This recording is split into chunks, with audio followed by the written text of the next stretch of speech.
Do not confuse a target with a commitment. A target is inspirational. It gets us to think out of the box. A commitment is the minimum we have to deliver.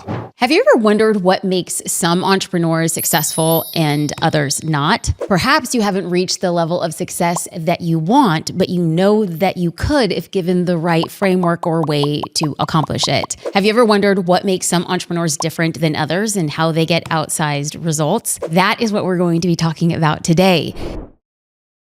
Our guest today told me that the best entrepreneurs don't have the best starting conditions, but they have the best starting beliefs. And that is what sets them apart. So today I am inviting you to have a starting belief that will set you up so differently than the point you have come up until today. So I want to start even before we get to beliefs. So before we get to your starting beliefs, I want you ready for a breakthrough.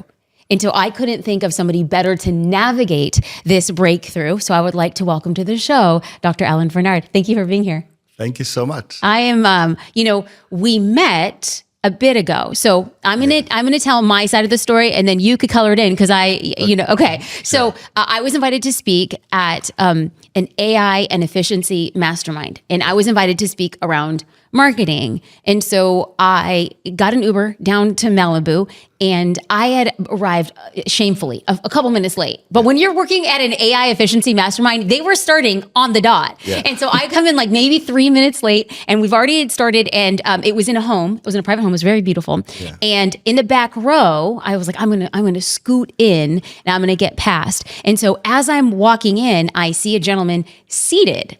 And you kindly stand up to make room for me to get to the chair, and me and all of my 5'4" on a good day magic, I'm like looking up, and I gaze up at this 6'6" gentleman, and I was like, oh, hello, nice to meet you. I feel like a munchkin right about now. And that's what started our original conversation.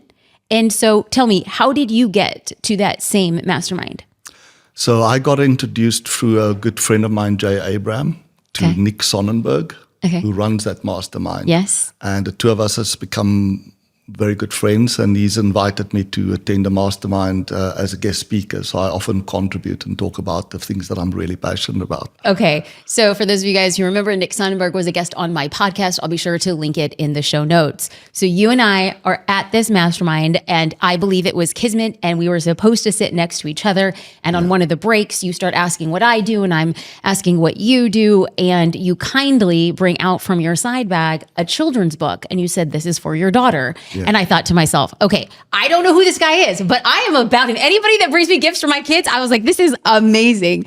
Okay, so that's a little bit of context. So people on the show know that I don't bring anybody in who I don't know personally or their work has not impacted me directly. So after we met and after we have these conversations at the mastermind, I go in a deep dive of your work. And you had mentioned casually, well, if you ever want me to be on your podcast, and I get that suggestion all the time from people. Yeah. But it was after I did the deep dive that I said, Dr. Alan needs to be on this show, because here's why I wanted you here. Your goal is to help entrepreneurs make better decisions faster. Okay, but in order for us to make better decisions faster, you invite us to say, hey, what's limiting us? So right now, Dr. Alan's question is, what is limiting you? So let's put that in your mind. What's limiting you? And then you said the most powerful limiting belief is that's not possible. Mm-hmm. Okay. So can you share a story about a time that you spoke to a group of coal miners about reaching their goal, and they told you, well, it's not possible? I literally get cold chills every time I tell the story. So thanks for the reminder. So imagine this, I'm a theory of constraints expert. Okay, a theory of constraints. Yeah, okay, got it. It's basically the simple idea that doesn't matter how many links there are in your chain, your system, there's always only one weakest link. Whether there's 3 links or 30,000 links, always only one weakest link. Find it, focus on it, because that's how you strengthen the whole chain. Right? So I'm there to, on invitation, whole day to give a lecture about theory of constraints, how to help this mind find their bottleneck, etc.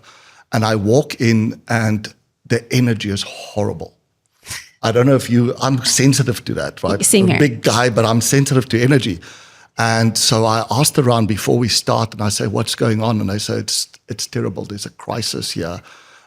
They said, Dr. Barnard, we should have let you know. We probably should have canceled the session, but, it was too late. And I said, what's going on? And I said, look, we have a target to achieve 12 million tons for the year. So simple, 1 million per month, right? We are at month 4 now, and we are at 3 million. We're already 1 million behind. And if we continue, we'll end up at 9 million. And most of the people here will probably be fired. So I take this big gulp. Holy shoot, okay. Take away the whole 200-slide deck PowerPoint that I wanted to present, and I said, okay, I think I have a sense of what I need to do. And we started the session and got introduced, and I said I had the slide deck prepared, but I realized that there's a crisis, and I'm going to see if we can get through the crisis. Can we pause here? Yeah. Okay. So I can't help but feel, so how you said you're sensitive to energy? I am sensitive to energy. And when I'm hearing this story, I can't help but feel that there might be somebody who's watching or listening and they are at their own crisis. They're at a point of crisis. Yeah. And so what you just said was, if they don't hit this goal, more than half of the people in the room will lose their jobs. Yeah. So they're in there saying the end is coming. And when we're in that point of crisis, and you said, I've been invited to talk about this theory of constraints. Okay. There is somebody who's watching and says, I am constrained and I am in a crisis. Right. And so I really want to personalize that this is not about this keynote deck that you threw away 200 slides. This is about you seeing the humanity of somebody feeling like the end is near. Yep. And so for people who are watching or listening and you feel like, I see the end and I don't think it's possible. Yep. That's where I wanted to contextualize. Absolutely. So you step up on the stage and you say, yeah, so I think just resonating with that point is that we all go from crisis sometimes, right? We feel that we are falling behind, exactly like this mine has.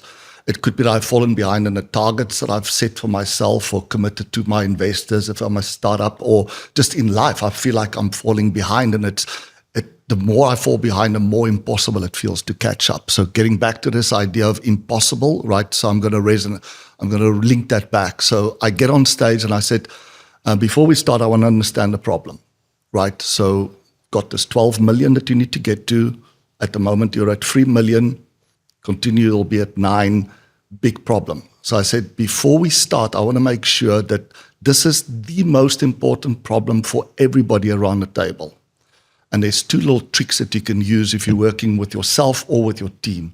The first one is get everybody to say, what will be the pain if we can't close the gap?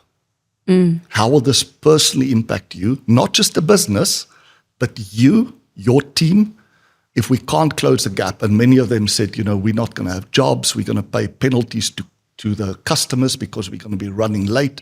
The investors will take money away, so we won't be funded. So we went around the room, and that made it personal. Because often in the crisis stage, people are fighting against each other. There's a lot of disharmony, and you need to find a way to bring them all together. What's the simplest way to do them is to show that nobody's winning here. Everybody will lose if we can't fix this problem. The second thing I did, because you need to lift up the energy, right? To say, imagine in 8 months' time, we've caught up. Tell me how this will benefit you. And go around the room again.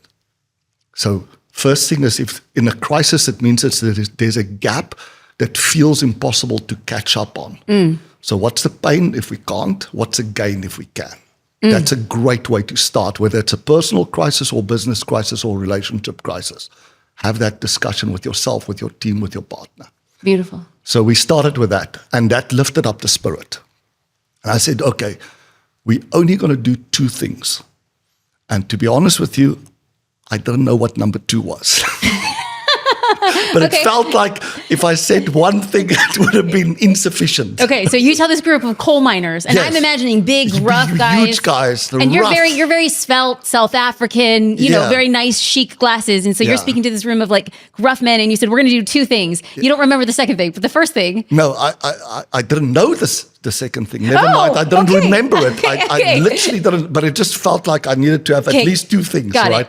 The first thing I was pretty sure of, and this is, imagine you're in a situation where you don't have enough of something to catch up. So there's a constraint. You don't have enough market. I have that every day, Dr. Alan. We all have, right?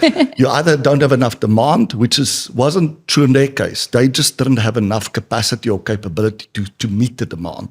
It could also be that you don't have enough supply, some external resource, or not enough cash. So those are typically the constraints of your business, and you should follow them in that sequence. So I said to them, okay, if you have a resource that you don't have enough of, what's the first thing that you need to do is to stop wasting that resource, right? First thing you should do. So what I asked them to do is I said, we've just agreed that the problem is we are fallen behind and we need to catch up. What I'd like you to do is on a flip chart, write down for me all the initiatives that is currently demanding your budget and your attention and your team's attention. Those are the two scarcest resources. On a personal level, it's our limited attention because the demand on our attention will always exceed available attention. And for the company, it's the budget, right? Management attention. So they kept on writing and we started sticking them up on a wall. So imagine this big boardroom with these big guys. Anybody that's watched South African rugby can imagine what these guys look like, right? I felt small. And we got them, when I got to about 100, I stopped them, right? So imagine, just for you personally or for the listeners or viewers, think about all the things that's currently taking up your time and attention and budget, right? It's not uncommon that you'll have 100 of those. So we got them stuck up, and then I said, okay, here's what we're going to do. We just agreed that the one problem we have to solve is to catch up, right? We have to get more tons. So we have a goal to produce 12 million tons. We have a constraint in that we're not producing enough tons. We have a problem. We have to figure out how to get more tons. That's it, right? So I said, can you go to every one of the flip charts and write at the bottom of the flip chart, how many more tons will that initiative give you? And you can imagine what happened. By far the majority would have no direct contribution. And this is how we waste our limited attention. We're so busy with solving many problems of which most don't matter. Right? Giving we are attention so busy solving problems that don't matter to the end goal. Yeah, and it's not just problems, it's also people. We are so busy spending time with people that's not going to help us get to our goal. So the first thing to do was I pointed that out to them, that of these 100 initiatives, there were just 5 of them that actually would make more tons. There were another 5 that they had to do because it was compliance issues, safety regulations, but 90 of them didn't contribute, and we agreed to stop those. And it was like a massive pressure lifted off their shoulders. It's like the focus was just bam. So now I'm stuck because now I have to get to number 2. What am I going to do with number 2? So I thought, okay, let me just trust my intuition. Let me see where this takes me. I have this framework, which is where's the constraint or the bottleneck, right? I knew that that was the key thing, is finding out where's the bottleneck so we can focus on strengthening that weakest link to make the whole chain stronger. So I've asked the first person that's in charge of basically exposing the ore of coal. That was the first step in their process of producing coal. It's like basically remove all the overburden, expose the ore of coal. I said, come up here. I said, okay, so let's do some calculations. You're currently producing only 750,000 tons a month. You have to get to 1 million, but remember you're behind, so you have to get to like 1.125 million. How are you going to do it? So imagine this big guy standing in front of you, and it's like, how are you going to do it? And he looks at me and he goes, it's effing impossible.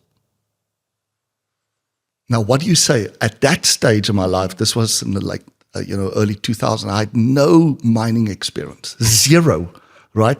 And that's many of us as entrepreneurs, you somehow find yourself in a business and you don't really understand the game. Amen. Right?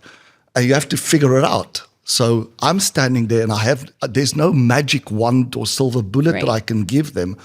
And this guy's telling me it's impossible. And in that moment, this question popped up. And it's a question that changed everything for me. I said to him, it's impossible unless. And I realized in that moment what happens is many of the things that become our constraints are protection mechanisms. It's trying to protect us from dying physically or emotionally. More and more now it's about protecting ourselves against emotional death and not physical death. But it's the same mechanism. So when you say that something is impossible, it's a way of protecting yourself from failing. Because why would I try if it's impossible, right? So it not only stops me from trying, it stops me from thinking about trying. It's really an effective protective mechanism. So how do you overcome that? If I say... Okay, hold on, Dr. Alan. When we say that's impossible, it's a protective mechanism against ego. Yeah. We don't want to fail, so we say it's impossible. And the minute we say it's impossible, we make it impossible. Absolutely. And then you will now shift from when somebody says that's impossible, you say that's impossible unless. Question mark. Question mark, because you're inviting us to figure out, I would need this. Yeah. So then what happens now when you say unless? So immediately you're switching the brain now at the subconscious level, because the brain is there to validate our assumptions and beliefs, right?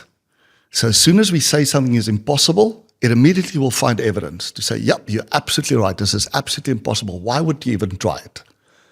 But as soon as you say it's impossible unless, it's the question that moves the assumptions and beliefs from our subconscious into the conscious mind. Questions are incredibly powerful. So as soon as you say it's impossible unless, you're forcing the assumptions or beliefs that made us feel it's impossible to bring it to the conscious mind. Because now I'm challenging you. Please give me all the reasons why it's impossible, right? But it's put in a positive way. That's right. It's impossible unless, what are the conditions that could make the impossible possible? And this guy just stared at me and I was staring at him. It felt like minutes. It was probably a couple of seconds, but it was very uncomfortable. Imagine we're surrounded by guys. Everybody's looking at us. And this guy was one of the most senior people. And he's like, it was fucking impossible. And now it's impossible unless. And he looked at me and he said, okay, I'll play your game. I said, great. Let's go. He said, it's impossible unless, and he pointed to this group of guys. He said, unless it was these idiots, and they turned out to be the accountants, I could convince them. I said, about what? He said, there's this area that if I explored that, I could flood the next operation with so many tons, they wouldn't know what to do with it. I said, so why don't you do that? He said, they telling me it's bloody unprofitable. So I said, okay, let's do the numbers together. Let's see. And that was the second thing I discovered. So one of the things that make it hard when we make decisions is we fear uncertainty. So when we think about benefit versus cost, right, is imagine I'm trying to sell you something. I'm asking you to make a decision to buy my product or service. And I say to you, Jasmine, the benefit is 20, the cost is only 10. You really should get it, right? For me, it's a no-brainer because you're getting 2x. But what happens in a buyer's mind is the buyer is looking for certainty. And what they've learned is that there's a lot of uncertainty in benefits. So when they say 20, it's probably only 10. And there's a lot of certainty around cost. When they say it's 10, it's probably 20. So as the seller, I'm thinking this is a positive, and as a buyer, it's a negative, right? So how do you help somebody make a decision when there's uncertainty involved?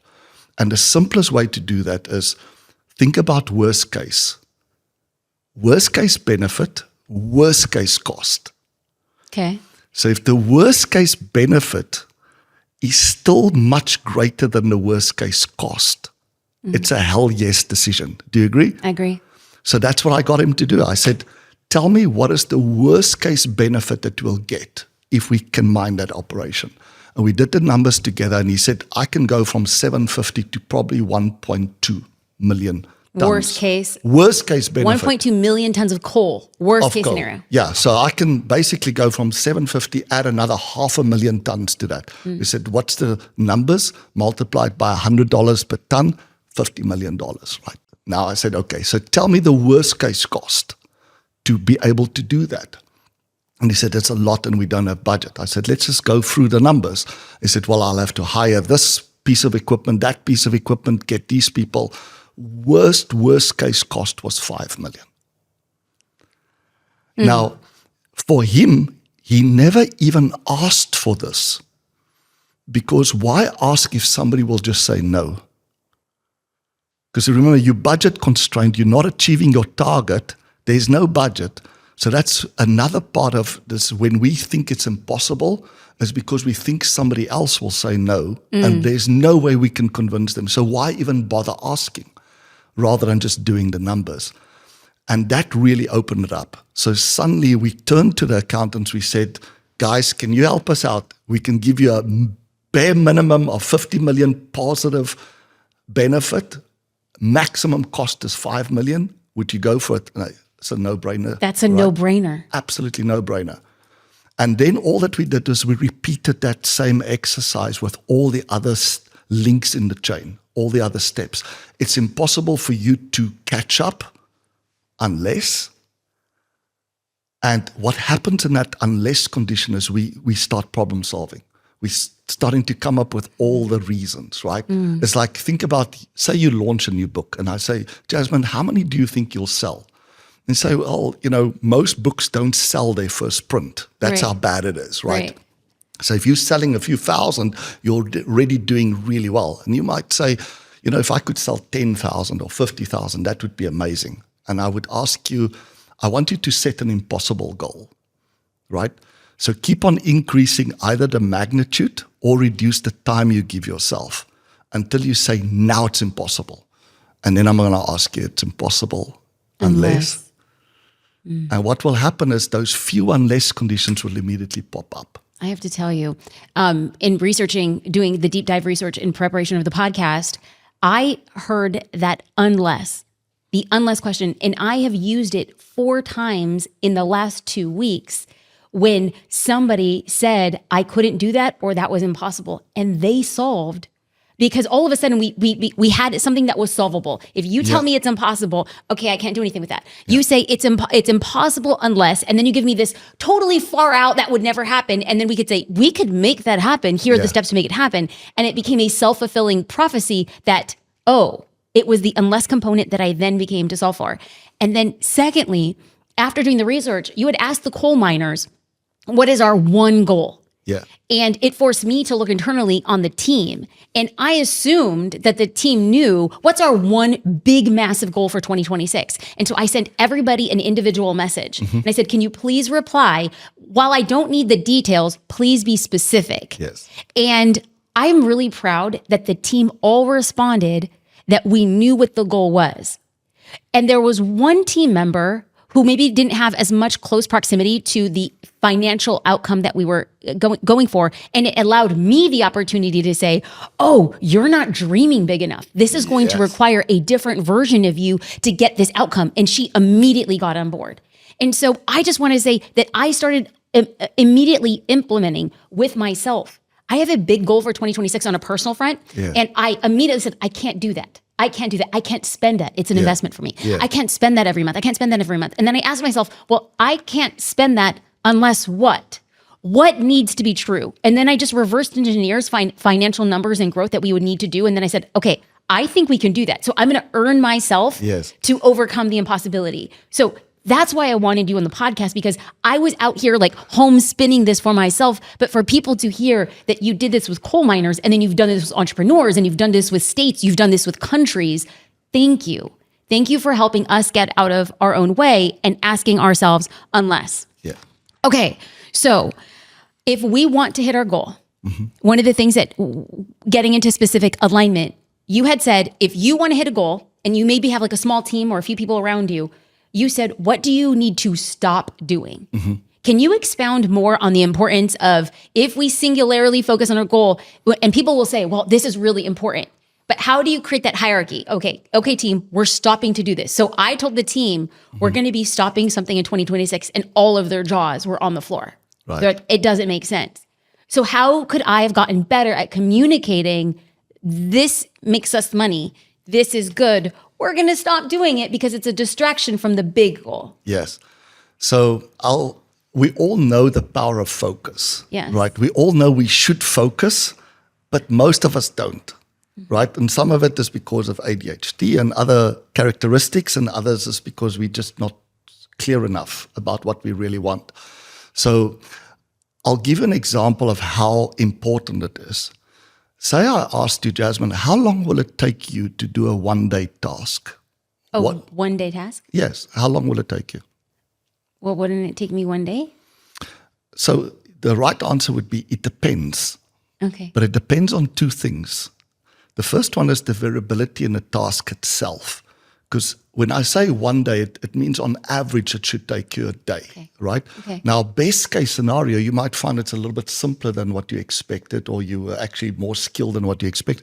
Could do it in half a day. Okay. Or it's a bit more complicated, could take 2 days. Okay, But that's fair. normally the level of variability around a task, a specific thing.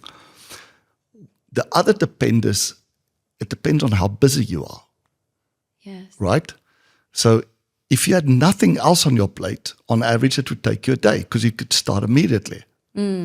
But what if you were 50% busy already? Well, now the task will take 2 days because one day will be waiting for you to finish what you're working on, and then another day to do the task. Right. What if you're 80% busy?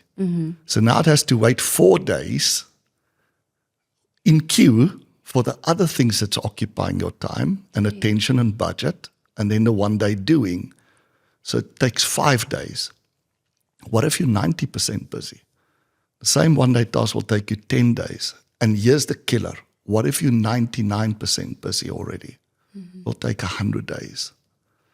And I want to get you to think about this. How many times has it taken you 100 days to get a one-day task done? And that's because we are too busy doing stuff that we shouldn't be doing. Ooh, that hurts.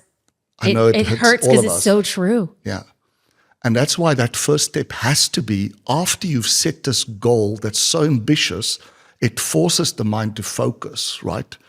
And then it says, well, what will block me from focusing on solving the most important constraint or problem is because I'm busy doing other stuff. That's right. But now I have a reference point that says, this number one on my list, will it help me get there? No, stop it.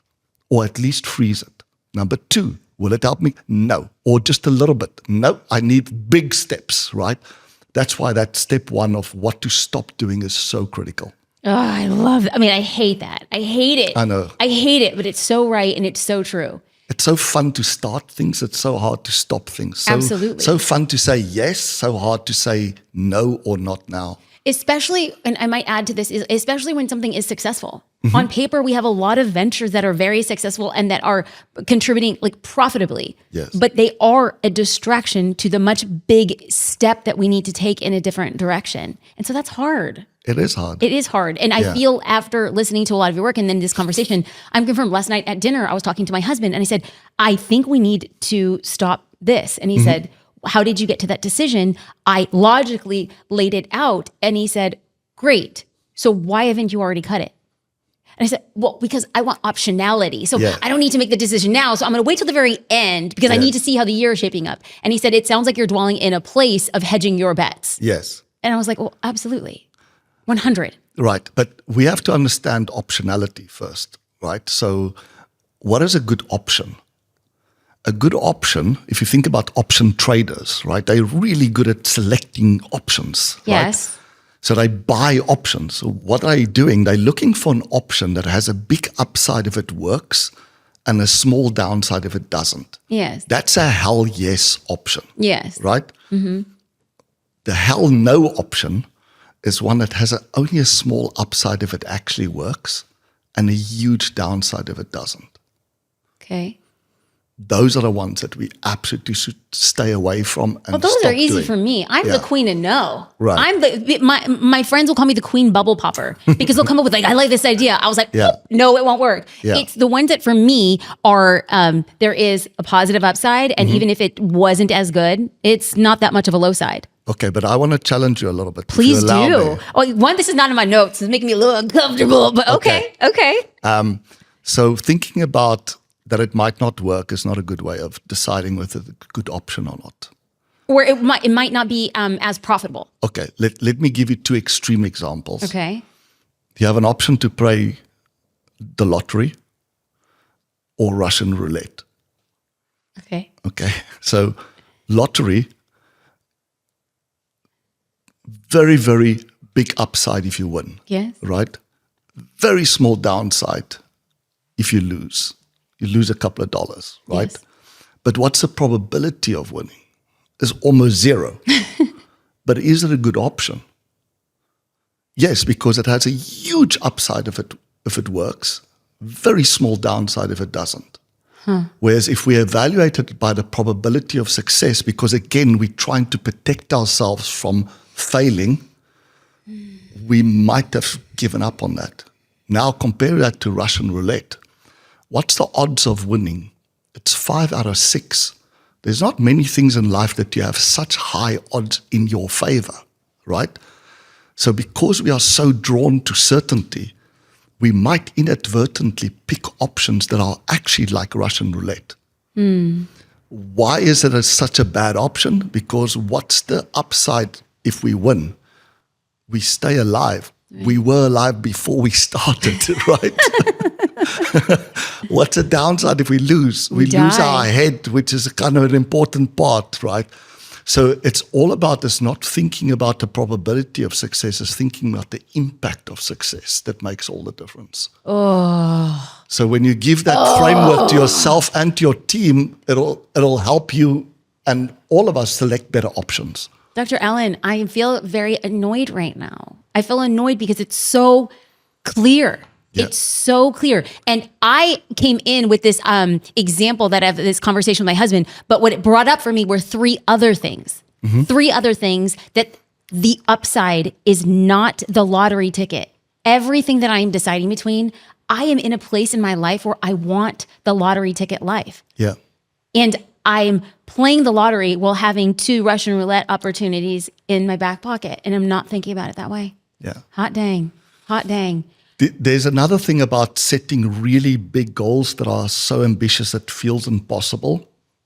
So there's a story behind that. I don't know if you've read Dr. Benjamin Hardy's and Dan Sullivan's book. Okay. Number 1, had Dr. Benjamin Hardy on the podcast. Check out that. It was one of the he was on the podcast in late 23. He has one of the highest podcasts in all of 23 and almost 24. I will link it in the show notes. But yes, big fan. Love him. So I was at the Joe Polish's Genius Network. He had invited me to speak on the stage, which I was super, super honored about.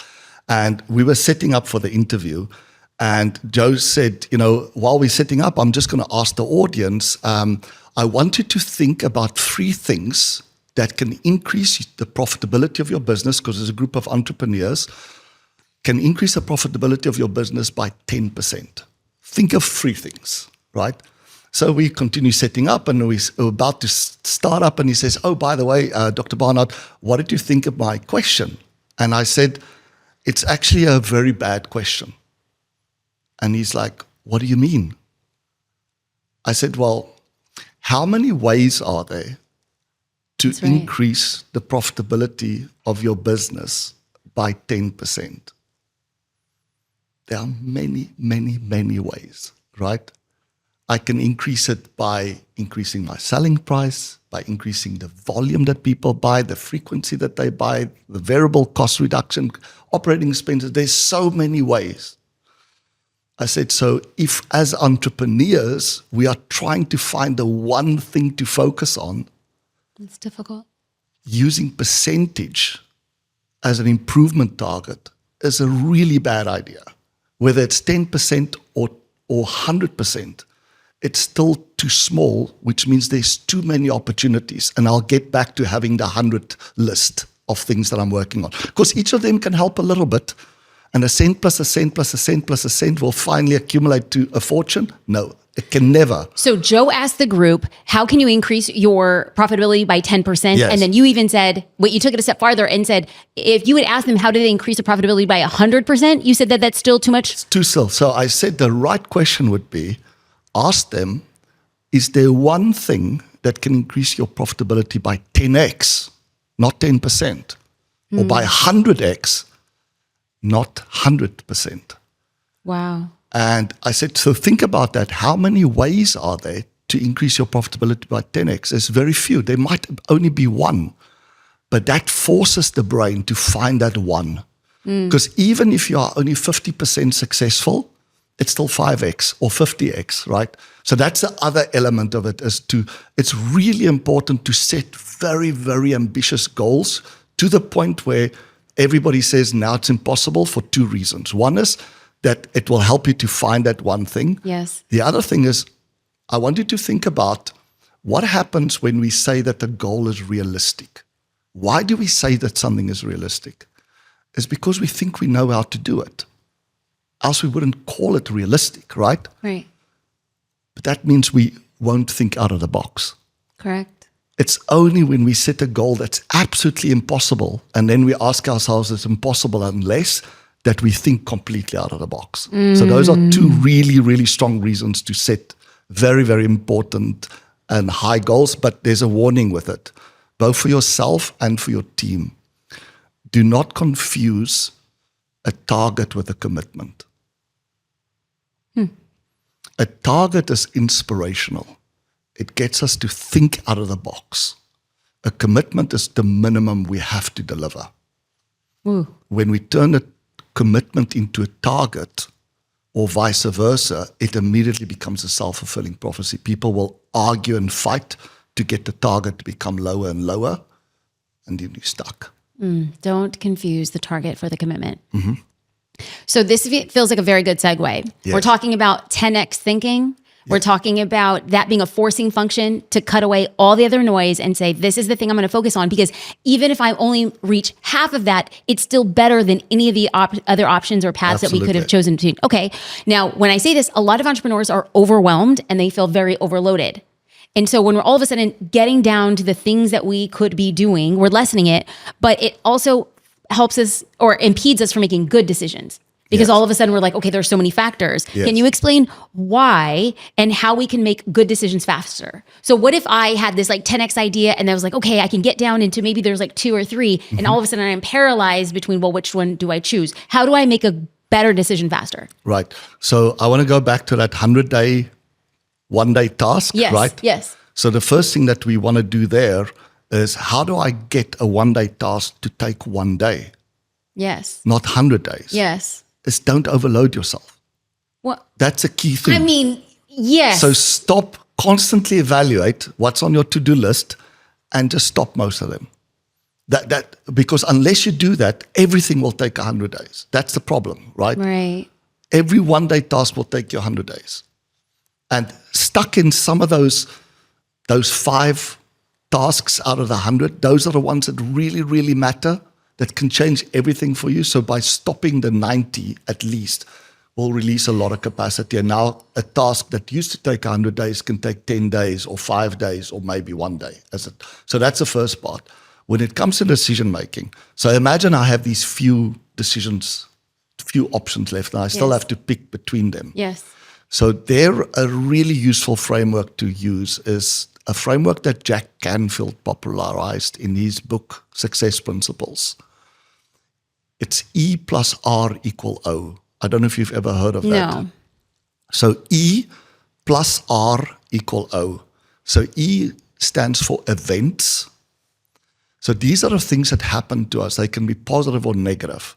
You can think of them as stresses in our life. Could be a positive or negative stress. They're typically out of our control. Can we influence them?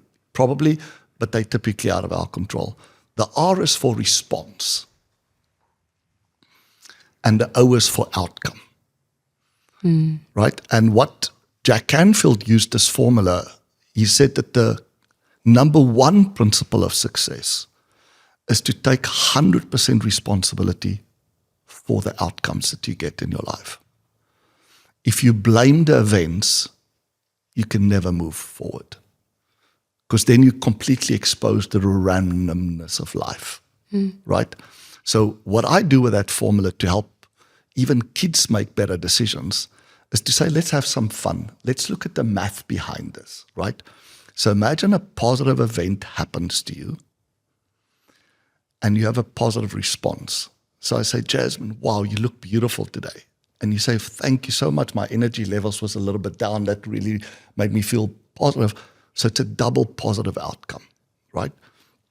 When you have a positive event, but a negative response, so I give you the same compliment, and rather than responding positively, you go, what do you want? Right? It kills it. If there's a negative event, imagine I criticized you.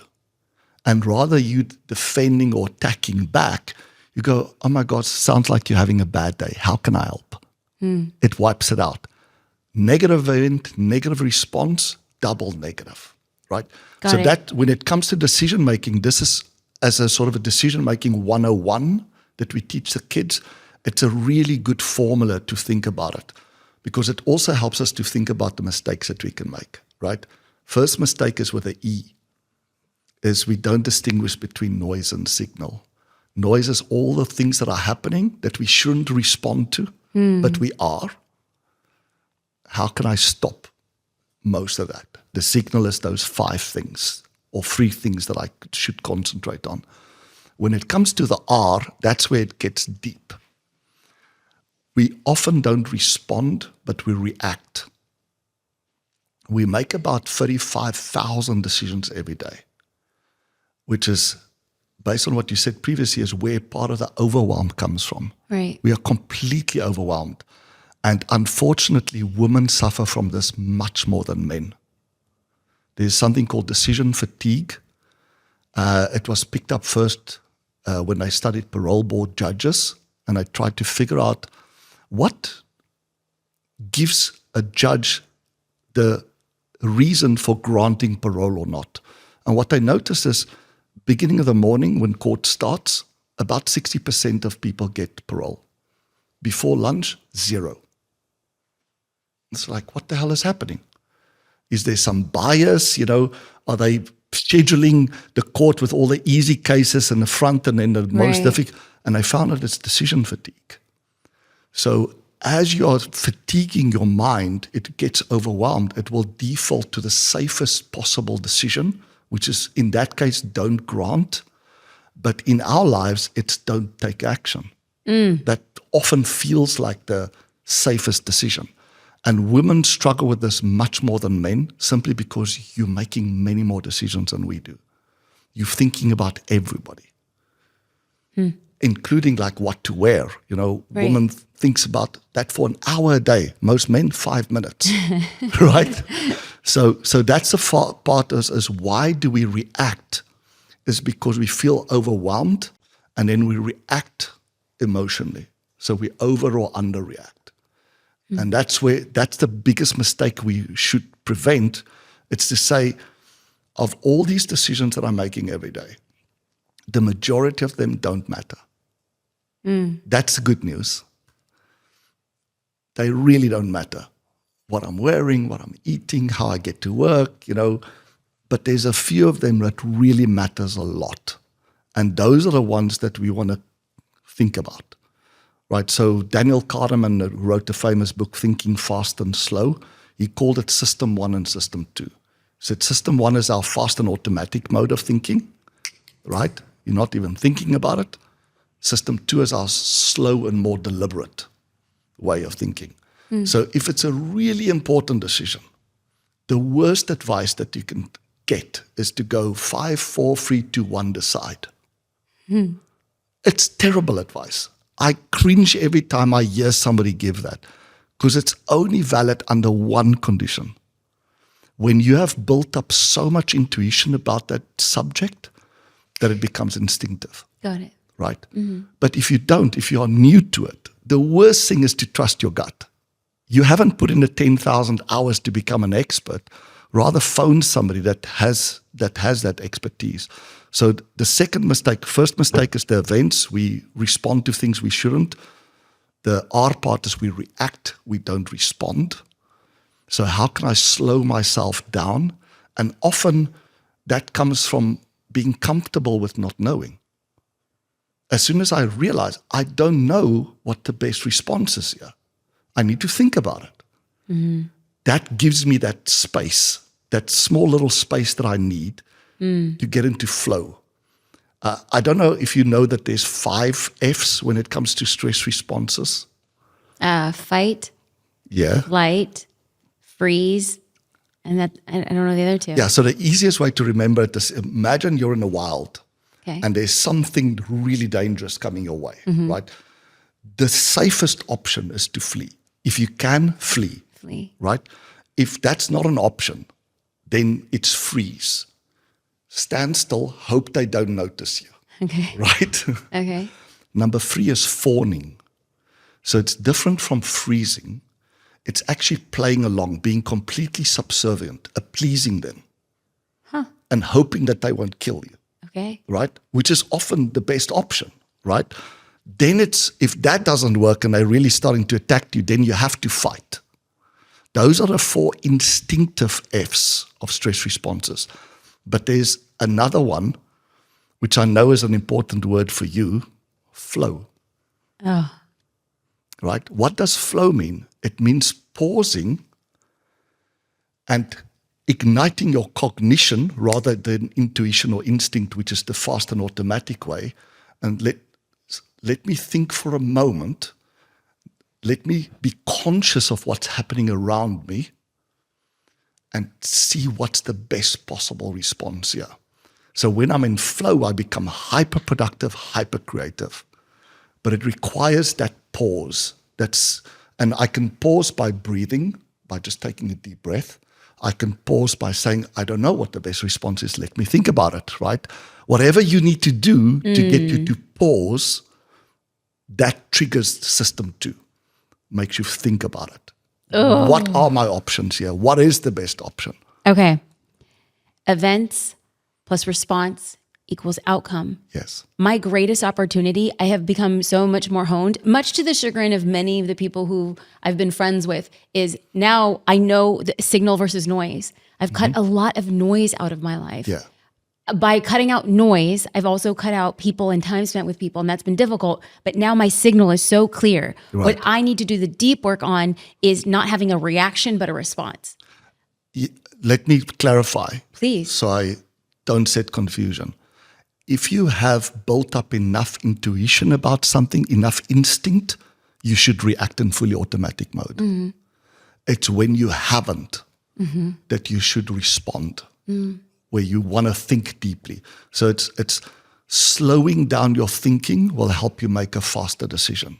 And for me, it's deeply ingrained, and it's from childhood. It has been conditioned that I'm the eldest of 5 children in an immigrant family, and I had taken on a lot of responsibility. And so when you have so much responsibility, and my mom battled cancer for 9 years, and so I stepped into the family in that role, it was to have the reaction Jasmine will always have the reaction. She'll know what to do. And what I've done is carried that into business, and I feel like people are deeply responsible to me on the team for the vision, and so I'll give a reaction, and I need to have the courage to say, I don't know. Give me a second. And I'm telling you, when I can slow down, I make a much better decision. And I receive this because I want different outcomes. I do. Yeah. And part of that is just feeling confident that you can trust yourself. And trust those people around you. That allows you to slow down your thinking a little bit. And the 5 F's, flee, freeze, fawn, fight, flow. Flow. Yeah, so when should I go into flow is when it's really important, right?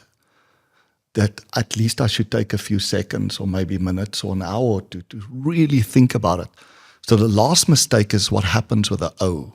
And that to me was very interesting. Very few people think about what they really want.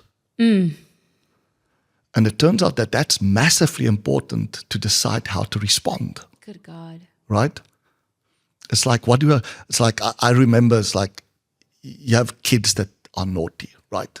And then you say, stop throwing the ball, you're going to break something. And then you hear the vase falling over and breaking, right? And now you react, right? Yes. Because you want to teach them a lesson, right? Versus pausing for a moment and saying, what do I really want from this? The vase is broken. Right. Right?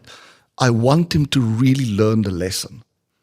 If I react emotionally, if I act angrily, they're going to lose respect for me and forget about the bloody lesson, right? So I had this with my two boys. My ex-wife would react. She'd get very angry because she would warn them, to stop throwing balls around in the house, and then something would break, right? And she would say, go to your dad. So I'd be sitting in the office and the two would walk in and I would say to them, okay, so tell me what happened. And I would point to each other, right? And I said, okay, so what do we need to learn from this, right? And what punishment do you think would be appropriate? Because we want to make sure that you remember this and never do this again. And they start fighting against each other. What the best punishment, right? And I'm just sitting there and watching this play. But they give a punishment that they think is fair, and then they learn the right lesson. So we also need to think about that as every event that happened and we responded. Did we think about what the outcome is that we really wanted? And did we do a debriefing afterwards to say, did we get what we really wanted or needed? And in the future, if I get another event like that, is there a better way to respond? I received that with such profundity because I had a conversation with our COO and we were talking about our growth projections. Mm-hmm. And there was a point, like an inflection point without additional staffing, that we would be having more revenue, but at a lower profitability percentage. Right. And so when I go back and I track to the outcome isn't more revenue. The outcome is a certain percentage of profitability as indicated by me. Yes. And I was like, that makes no sense. Yes. And had I only looked at the factors, right? So I'm having my signal, I'm having the event, money, and then having a response, very good. But what was the outcome? Yes. The outcome was a certain percentage of profitability that's important to me. And I think that now having this equation to anchor that in, I have a better communicative style of saying, that's great, but it's going against the thing that we ultimately want. Yeah, and that's so important because another thing that we kind of intuitively, subconsciously do as business owners is we start confusing the means with the end. Yes. We start thinking about my job is to keep everybody busy, right? No, my job is to create a company that has high value. And profitability is a key part of that. The multiple I can get is another key part, and eliminating risks that can increase my multiples. But when you start thinking about, I'm looking at everybody, is everybody busy? Do I keep everybody busy? The coal mines is the same. They try to keep all the resources busy, right? Everybody's producing tons, but most of those tons are not needed now. They're just trying to keep busy. And it's the busyness that causes everything to take much longer and everything to be done much less than what we can. So if you think about that, is imagine every person in your company is 99% utilized, right? Everything will take years to complete. If they are sitting there waiting for you to assign them that 1 or 2 or 3 tasks that are most important, things will flow. Good Lord. Right? You don't want work to be waiting for resources. You want the resources to be waiting for the right work and get it done as fast as possible with the best quality, lowest cost, and get it to flow. Dang. One thing that we started before the cameras were rolling, I said, what is the win? Like, what's the win? And many people will sit here and say, oh, I would like to point people to my podcast, or I would like to have more people on my newsletter list, or I'd like to have them to sign up for this thing. And when you sat in the chair across from me, you said, Jasmine, the only thing I want is to empower people to make better decisions faster. Yeah, when it really matters. That's the important part to add to that. Because most decisions don't matter, but there's a few that really do. And it's getting those right that makes all the difference. Being able to know what is a hell yes decision and a hell no decision. Everything in between probably doesn't matter. So one of the things that we were talking about was you have, of the many things you do, you have a series of apps that help people live in harmony. Can you explain how? Okay, so it's harmonyapps.com, but how did you decide to name the company that? I really like the idea of the naming behind it. So as I mentioned, I'm passionate about helping people make decisions. So we're trying to understand in my research lab, why do we make and often repeat bad decisions? And part of it is we don't realize the consequences fully. It's that crisis thing. We actually in crisis almost all the time. So you want to understand, why is it that we make bad decisions? And there are different reasons. One is we are more emotional than what we think, right? So we don't rationalize and then we decide. We decide and then we rationalize. We find reasons to justify what we've done rather than thinking through it. Another thing is like thinking about the overwhelm side. That's why some of the apps that we build is digital twins that can help us model a full supply chain. A recent example would be, Ralph Lauren came to us and said, we're experiencing shortages and surpluses in our retail stores. What is the bad decision that is causing that? And with a digital twin, we can go back and say, this buyer bought this amount of goods at that price to get a price reduction, but now it caused us to sitting with too much, etc. So all of that is the range of apps that we've developed is called Harmony. And the reason for that is that when we are making bad decisions or when we are procrastinating and making a good decision, it causes disharmony. It hangs over us like a dark cloud and follows us around. So when we are able to make a better, faster decision, it brings harmony back in our life, with our partners, and at work. I love that. So dralanbarnard.com and harmonyapps.com. So entrepreneurs are the vast listeners of the show. Where would you go? Where would they go to get more information on how to learn more about the research you're doing and what you are putting out in the world? So before I get there, one more thing. Please. So we said there's three things. There's the goals we set. Yes. There's the decisions we make. And then there's the actions that we take. Ooh. Right? So I don't want to leave without sharing one Please insight do. on the actions to take. I learned this lesson from a business partner. Now, we got involved in one of the largest SAP implementations, a big IT system, $5 billion implementation. After 6 months, they were already 6 months behind on a 5-year project, and consequences would have been horrible. I got engaged. We helped them figure out a few things that they can do. We were able to catch up and deliver the project on time. And the executive of this company took me out for dinner. And he said to me, thank you so much for what you've done. Do you have any questions for me? And I said, yes, I'm curious to know, what is it that I said that gave you the courage to take the action? So it takes courage to take actions, right? It takes courage to make decisions, but it takes even more courage to action those decisions. And what he said, I'd never forget. He said to me, there was one thing that you said. You said, we're going to do an experiment. You didn't ask me to make a change or improvement. You said, we're going to do an experiment for the next month. And I realized that we don't learn from experience. We learn from experiments, right? So if you think about touching a hot stove plate, right? As you touch it, it burns you. Imagine it burnt you a day later or a week later. How long will it take you to learn the lesson? That's right. So my last piece of advice is to think about every decision you make as an experiment to go and try. Create what I call a minimally viable experiment. So you get minimally viable product, which is a step further, but it's to be very clear what's the assumptions I want to test. So good. And what's the fastest feedback I can get. So good. Yeah, so another F that I can add is not just the flow part, but fast feedback. That's a double F. Double F, I'm sorry. So that to me is the essence of what I do is, how do we get into flow? How do we get the right response, get into flow when it really matters? And how do we get fast feedback? Oh, so good. It takes courage to make decisions, and it requires more courage to take action. That's when the rubber meets the road. And then when we tell ourselves we're going to take an action, we're not going to treat it as if it's the end all be all. When we take an action, all we're telling ourselves is this is an experiment. Absolutely. And we're going to learn from the experiment, and that will act as the gumption to get us to where we want to go. Yeah, and a good experiment is one that I'm clear what assumptions I'm testing. So I assume that if we made this offer, we will sell more or they will pay more.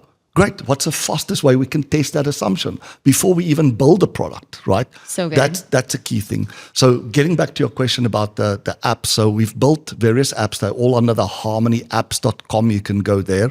So one of the apps is I took that E+R=O framework and took it to another level, because one of the challenges with responses, I always have two options. Yes. Right? Yes.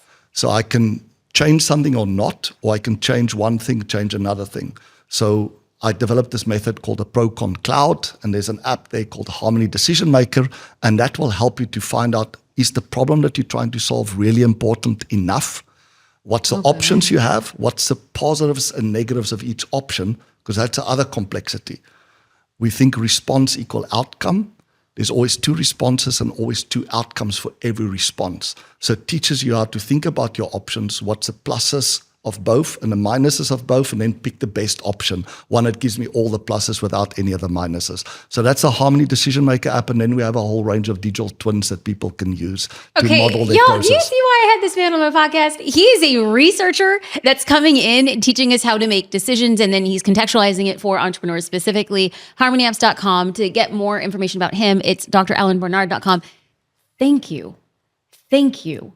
Thank you. He flew in from Las Vegas today and is flying home back to his research lab today to serve you. So please do me a favor and leave a review for the podcast or connect at dralanbarnard.com. Dr. Alan Barnard, thank you for being here at the Jasmine Star Show. Thank you so much. And I've just published a new book. It's called From Crisis to Catch Up to Keep Up. So it's available on Amazon.